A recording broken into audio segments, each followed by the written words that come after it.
चला तर मंडळी, आज 1.5 किलोचा एंगेजमेंट स्पेसर केक बनवूयात. तुम्ही हा केक वेडिंग किंवा ॲनिव्हर्सरीसाठी सुद्धा बनवू शकता. कॉफी कॅरेमल फ्लेवरचा हा केक आहे. खालचा केक 1 kgचा, मध्ये स्पेसर आणि वरचा केक ½ kgचा आहे. कस्टमरला रेड अँड व्हाईट कॉम्बिनेशनमध्ये केक पाहिजे होता, त्यामुळे व्हाईट क्रीमने केक कव्हर करून घेतला. रेड रोजेस व व्हाईट जिप्सी फ्लॉवर्सने केक डेकोरेट केला. गोल्डन फ्लेक्स व व्हाईट एडिबल पर्ल्स लावून केक फिनिश केला. स्पेसरही फ्लावर्स आणि फेरी लाईटने डेकोरेट केला. एक छानसं कपल टॉपर लावलं आणि केक कंप्लीट केला.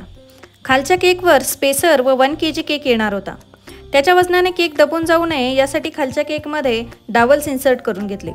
आता याचं पॅकिंग कसं करायचं, तर दोन्ही केक वेगवेगळ्या बॉक्समध्ये पॅक करून द्यायचे. स्पेसर एका वेगळ्या बॅगमध्ये पॅक करून द्यायचा. कस्टमरला केक कसा असेंबल करायचा ते एक्सप्लेन करायचं. तुमच्याकडे अवेलेबल असल्यास असेंबल केलेल्या केकची इमेज पाठवायची. कसा वाटला आजचा केक कमेंट करून नक्की सांगा. आवडल्यास लाईक शेअर सबस्क्राईब